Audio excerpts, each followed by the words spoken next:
Thank you for watching Scary Bear Attacks. If you like this episode, please remember to hit the like button and leave a comment or two, then subscribe and click on the bell to receive notifications of whenever we release new videos. Also, please remember to share them to your social media. The two boys had wandered farther than they thought as the dark brown mass appeared through the bushes. What they thought was a buffalo was pushing its way through some jack pines, which concealed the majority of its form. The elder brother held the rifle and was getting antsy about shooting this beast.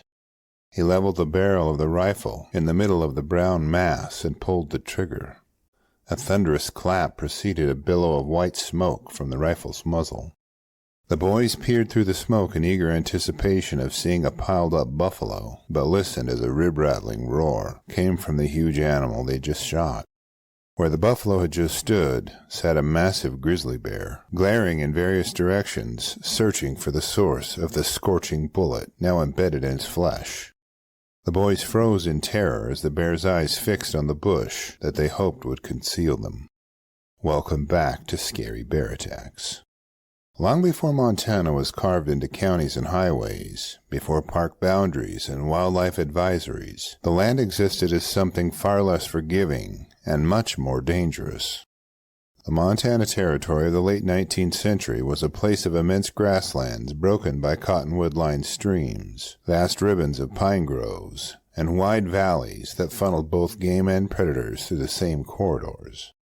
The climate swung between blistering summer heat and sudden, punishing cold snaps, and visibility could change in an instant as tall grass, brush, and shallow ravines swallowed form and flight in mystery.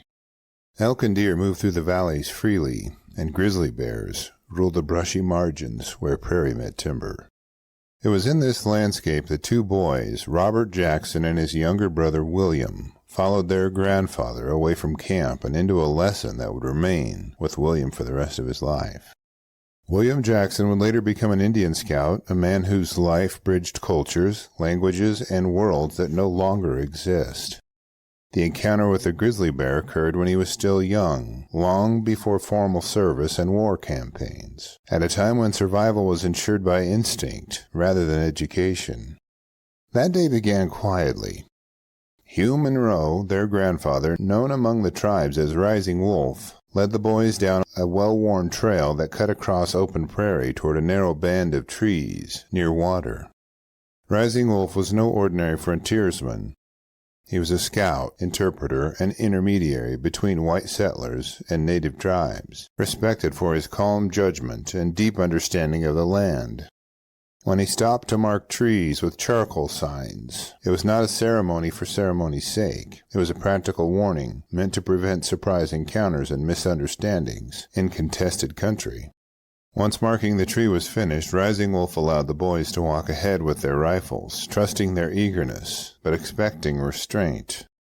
It was a small freedom, the kind granted by men who believed hard lessons were sometimes the only lessons that lasted. Fresh tracks soon appeared. Deer and elk sign crossed the ground side by side. The boys moved with the tense excitement of young hunters who believed the next rise might deliver a prize. Robert whispered that whoever saw game first would take the shot. William agreed without hesitation. They crossed into a small grassy meadow and something moved. At the lower edge of the brush, the vegetation quivered as though a large animal pressed through it.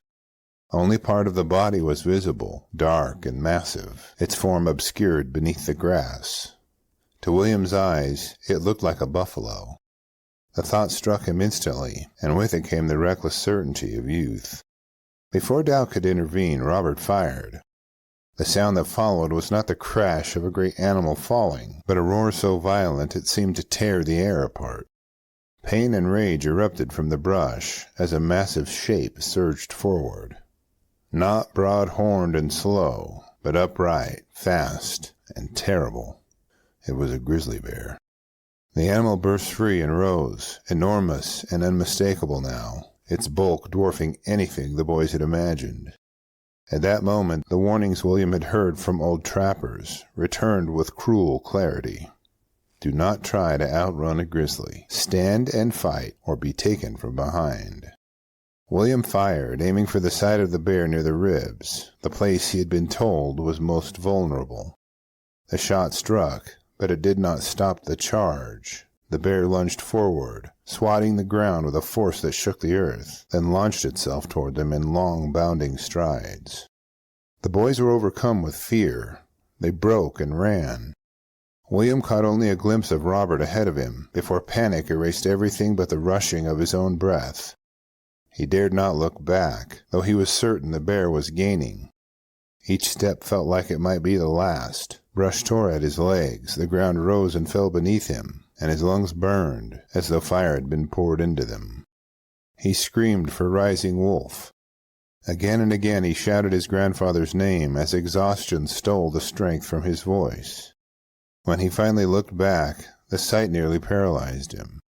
The bear was close now, its mouth open, blood and foam streaking its muzzle, its eyes fixed with a focus that promised nothing but death. Ahead, cottonwood trees rose near the trail. One limb arched low, thick and long, just within reach if he could jump high enough. In a last act of desperation, William dropped his empty rifle and leaped. He caught the limb with both hands and began to swing himself upward. The bear lunged at the same instant. One claw tore into the back of his leg, ripping flesh and sending pain searing through his body. The force nearly tore him free, and for a moment he dangled helplessly, his grip slipping, the world spinning. He was certain the next strike would kill him. Then the ground shook again, not with the bear's charge, but with a rifle shot so close it seemed to burst beside his head. The grizzly collapsed beneath him, its massive body thrashing briefly before going still. Rising Wolf stood below, smoke rising from the muzzle of his rifle. He demanded to know what the boys had done, his anger sharp and immediate, not from cruelty, but from knowledge of how easily both lives could have been lost. Robert arrived moments later, breathless and shaken, and confirmed what Rising Wolf had already understood. The bear had been mistaken for something else. Shots had been fired without certainty. The old scout did not soften the lesson. He told them plainly that they must never shoot at movement they could not clearly identify. In that country, brush concealed death as easily as it concealed game. That single mistake, he warned, could have taken William's life, or his own. The bear was skinned where it lay. Rising Wolf examined the wounds and noted that Robert's shot had struck from behind, while William's bullet had pierced the neck and would soon have killed the animal regardless. Survival that day came not from skill, but from proximity, timing, and intervention. They returned to camp with the heavy hide, where it was prepared according to frontier custom. There was no celebration, only relief. Years later, when William Jackson served as an Indian scout and moved through dangerous country under orders that demanded restraint and clarity, that moment in the Montana Territory remained with him. He understood better than most that the wilderness does not forgive assumptions. It allows survival only to those who respect its rules, and even then, only sometimes. The grizzly bear's behavior in this encounter aligns most closely with a defensive response rather than a predatory one. The animal had been concealed in thick brush at the edge of the grassy meadow, an area that offered cover and security. When the first shot rang out, the bear was not stalking the boys or pursuing them as prey. Instead, it reacted explosively to sudden injury and perceived threat, charging from concealment in a blind surge of pain and aggression. Its immediate response after being wounded was to confront the source of danger, a pattern consistent with defensive grizzly behavior observed both historically and in modern records. The prolonged pursuit that followed was frantic rather than calculated, driven by injury and surprise instead of predatory intent. There was no animal carcass cached nearby. The bear was reacting defensively to protect itself after being suddenly shot at close range. It was not protecting any cubs. Speaking of cubs, our Cub Tier membership on Patreon, linked below, will give you ad-free early access to episodes, photos, and notes. And the $3 per month goes a long way in helping me continue to produce educational and entertaining content like this. After reviewing the facts surrounding this episode, I'm left with a few questions for you. How many frontier-era bear encounters were never recorded at all, lost to history simply because no one survived to tell the story, or because such dangers were considered an accepted part of life on the plains? If Rising Wolf had not been within immediate rifle range, would William Jackson have survived the encounter, or would this story have ended as a fatal lesson rather than a narrow escape? How often did misidentification of animals in tall grass and broken brush contribute to violent bear encounters during westward expansion, when visibility was poor and firearms were used impulsively? I will gladly read and reply to your thoughts, so post them in the comments section below, and let's talk about it. The family of three crowded around the hole in the ice as the temperatures dipped well below freezing. They were fishing in a bay just outside of town, working hard to gather additional fish for their household.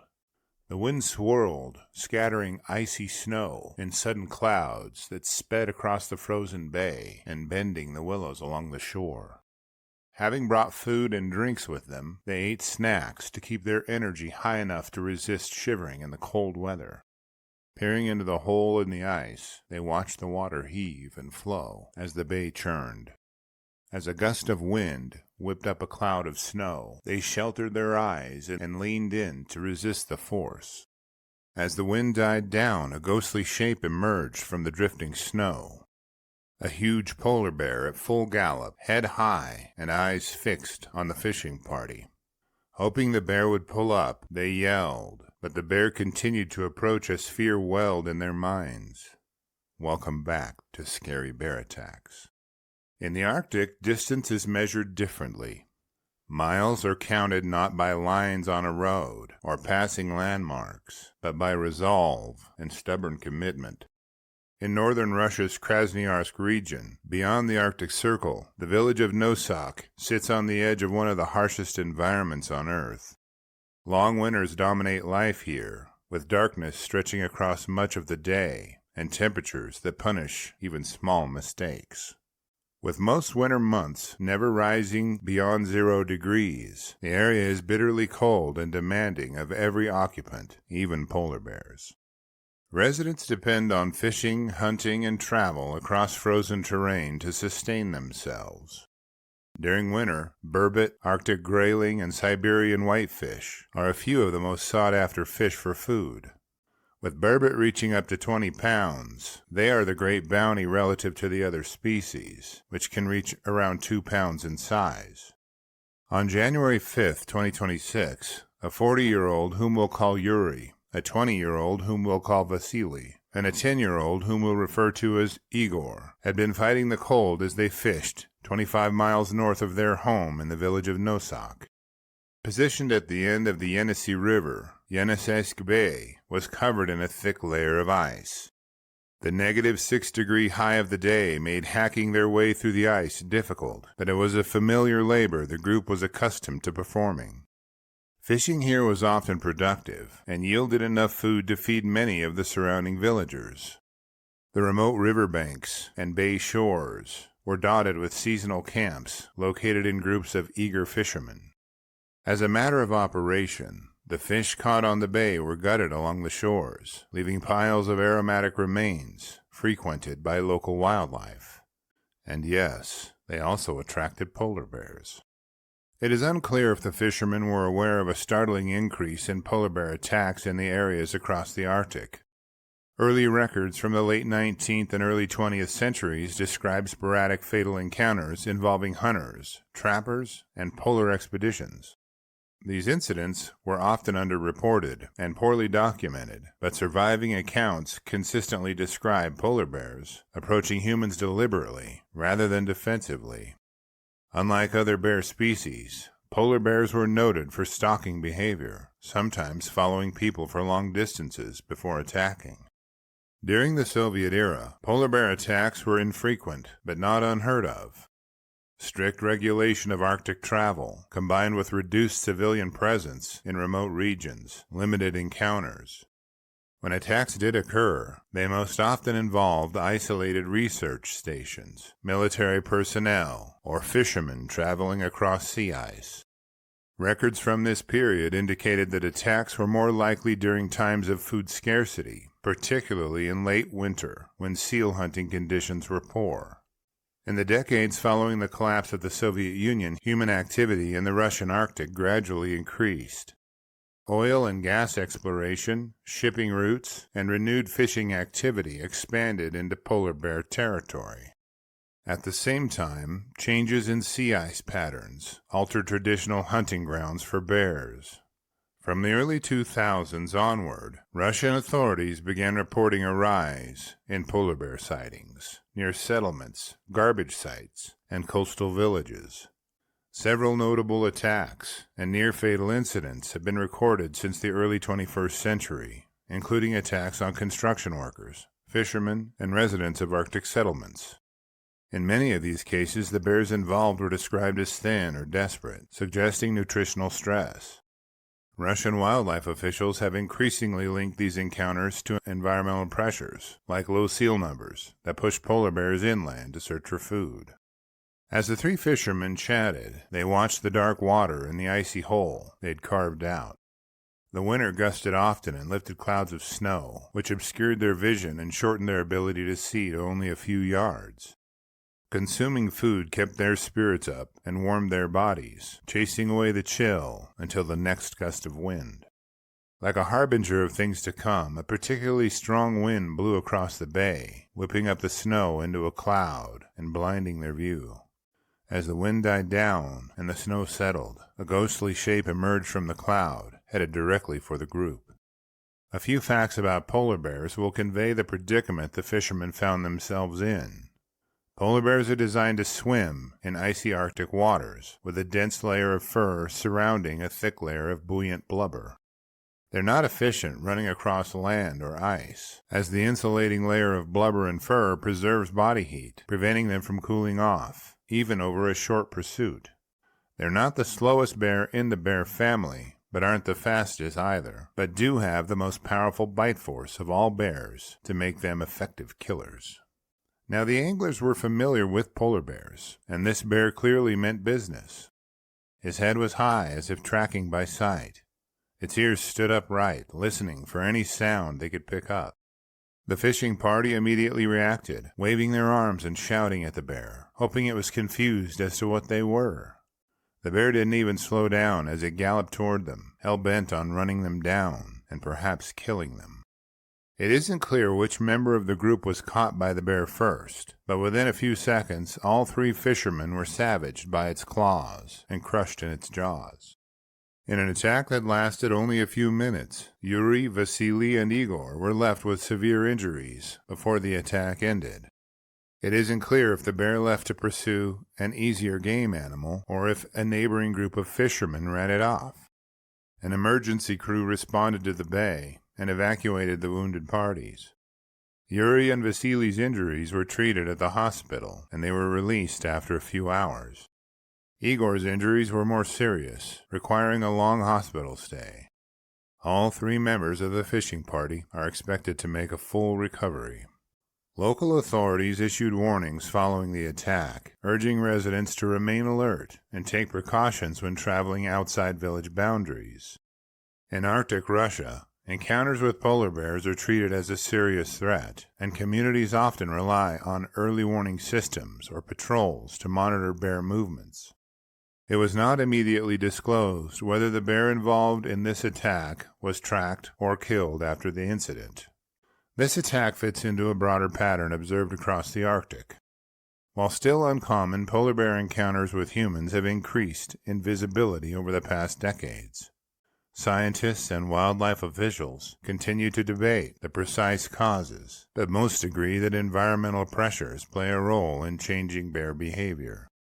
Longer ice-free periods and disrupted prey availability can force bears into unfamiliar territory, where the risks to human rise sharply.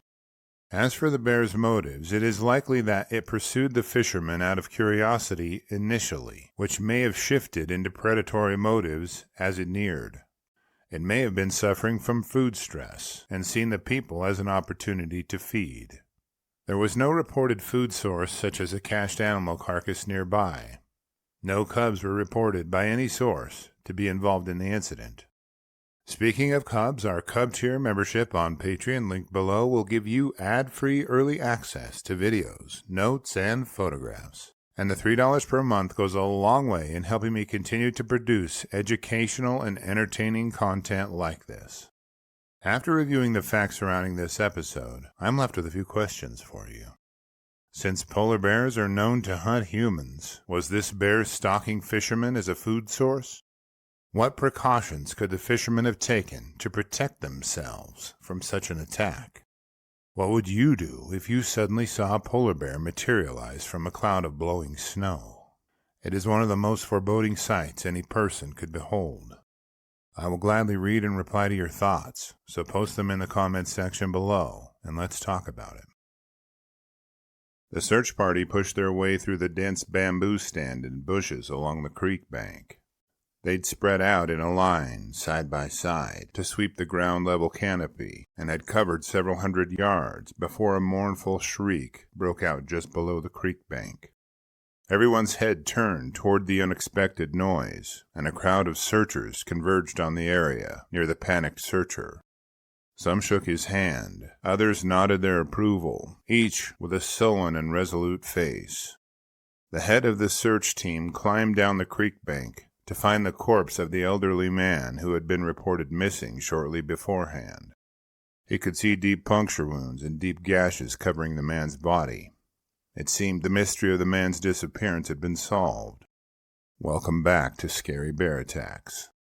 In the forested hills of the Iwate Prefecture in northern Japan, autumn is traditionally a season of quiet harvest. Its central mountains displayed dense emerald forests featuring double canopies before the ground slopes into the fertile floodplain of the Kitakami River. The climate here is characterized by 4 distinct seasons: wet and cool falls and springs, warm and humid summers, and cold, snowy winters. This natural variation in temperatures allows for diverse plant life, yielding an abundance of food for deer, people, and Asiatic black bears.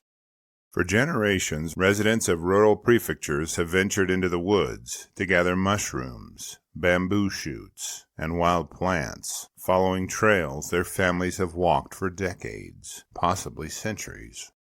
In recent decades, the family farms that previously ringed every city, town, and village have given way to reforested wildlands. These societal and environmental changes have allowed a dramatic increase in wildlife populations, including the Japanese sika deer and the largest predator in the prefecture, the Asiatic black bear. At the same time, Japan's growing deer population has introduced a new and unintended food source. Hunting once helped regulate wildlife numbers, but the number of professional hunters has declined sharply. Those who remain often leave deer carcasses in the mountains after harvesting, providing bears with easy access to meat. Over time, this has altered bear behavior, making them more comfortable consuming animal protein and associating human activity with food. Now, bears in Japan aren't rabid hunters of humans. They're typically herbivorous and insect-eating animals, relying heavily on fruits, nuts, and insects to build fat reserves before hibernation. However, changes have disrupted those food sources. Heavy summer rainfall, followed by drought in recent years, has affected fruit yields and insect populations, leaving bears short of their traditional nourishment. According to Japan's Environmental Ministry, bear attacks have surged nationwide between April and September alone. 103 people were reported injured in bear encounters. These numbers reflect not just isolated incidents in deep wilderness, but a broader shift in how bears are coming into contact with humans. In a stark illustration of this change, a bear was recently seen wandering the aisles of a supermarket in Gunma Prefecture, north of Tokyo. The animal injured 2 men and sent shoppers fleeing in panic. Despite the store's proximity to mountainous terrain, residents stated that bears had never previously been seen near the building. The attack shattered assumptions that such encounters were confined to remote forest areas. Gunma has seen similar incidents before. In a previous case, a black bear entered the home of an elderly couple while they slept, inflicting severe facial and head injuries. In Akita Prefecture, another tragic encounter occurred when a 64-year-old man was fatally attacked while gathering bamboo shoots. When police attempted to recover his body, they too were attacked by the bear and forced to retreat, underscoring the danger posed by the animal involved. Experts point to several factors contributing to this rise in bear aggression and proximity to human settlements. On October 10, 2025, a search was underway for a 70-something elderly man, whom we will refer to as Ito, who had left to gather mushrooms in the forest on the outskirts of town. He was last seen leaving his home on October 9th, carrying his gathering basket and a cutting tool to cleanly sever the fungi from their stems. After Ito didn't return on time, his absence was reported to the authorities, and a search party was hastily organized. His stated destination was platted on a map, and a search strategy was planned and initiated the following morning. With a search party composed of concerned citizens, local police, and trained search and rescue teams, his corpse was discovered near a creek bank in thick bushes. His cause of death was apparent, as his body was covered extensively by claw marks and deep puncture wounds. Portions of his body had been chewed and probably consumed. Officials said his head and torso had become separated, a detail that left little doubt as to the nature of the attack. A local constable from northern Iwate confirmed that the injuries were consistent with a bear mauling. The condition of the body and the severity of the wounds reinforced authorities' belief that the man was attacked and killed by a bear shortly after entering the forest. Regional broadcaster TV Iwate reported that the trauma level strongly suggested a prolonged and violent encounter. This incident was not isolated. Within days, another man in his 70s was found dead in another part of Iwate Prefecture under similar circumstances. Shortly after that, the remains of a 78-year-old man were discovered in Nagano Prefecture, his body marked by numerous scratch wounds, again pointing to a fatal bear encounter. Together, these deaths formed part of a troubling pattern that has emerged across Japan in recent years. Yasushi Fujimoto, leader of a hunting organization, described the situation bluntly.